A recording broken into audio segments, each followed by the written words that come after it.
بسم اللہ الرحمن الرحیم۔ آج اس ویڈیو میں ہم واقعہ بیان کریں گے حضرت آدم علیہ السلام کا۔ حضرت آدم علیہ السلام کی پیدائش کے بارے میں اللہ تعالیٰ جل جلالہ نے قرآن عظیم الشان میں فرمایا ہے، جس کا ترجمہ کچھ یوں ہے: اور اس وقت کو یاد کرو جب تمہارے رب نے فرشتوں سے کہا، بے شک میں زمین میں ایک نائب بنانے والا ہوں۔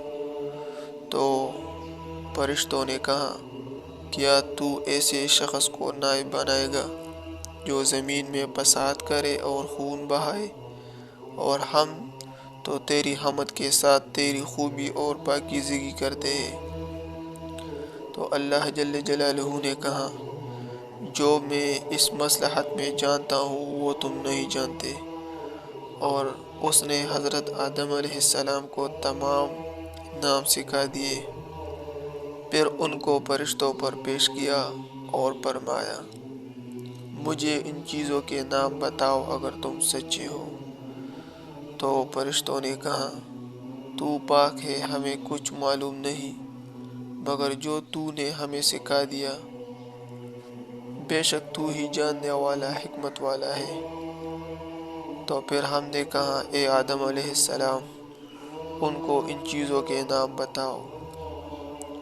پس جب اس نے ان کو ان چیزوں کے نام بتائے تو اللہ تعالیٰ نے فرمایا فرشتوں سے کہ میں نے تمہیں کہا نہیں تھا کہ بے شک میں آسمانوں اور زمین کے غیب جانتا ہوں، اور میں جانتا ہوں جو تم ظاہر کرتے ہو اور جو تم چھپاتے رہے ہو۔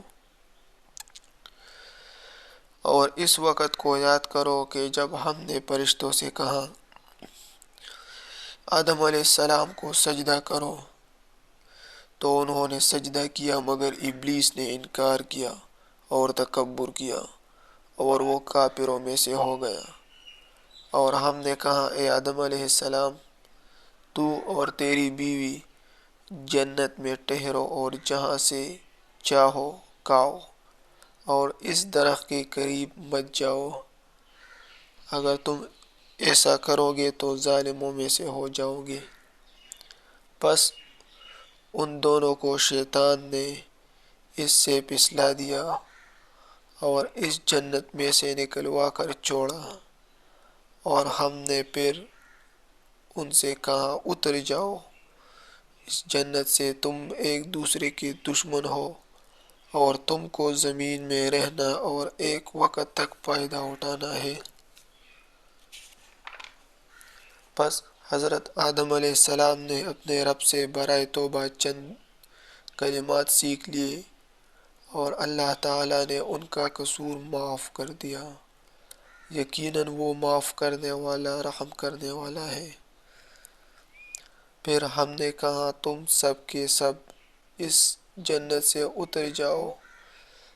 اب اگر میری طرف سے تمہارے پاس ہدایت آئے تو اس پر چلنا، جو میری ہدایت پر چلے گا تو ان پر کوئی ڈر نہیں ہوگا اور نہ وہ غم کریں گے، اور جو لوگ نافرمانی کریں گے اور ہماری آیات کو جھٹلائیں گے وہی دوزخی ہے، وہ اس میں ہمیشہ رہیں گے۔ والسلام۔ اس طرح مزید خوبصورت اور اسلامی واقعات کے لیے ہمارے یوٹیوب چینل کو سبسکرائب اور لائک کریں۔ وآخر دعوانا الحمد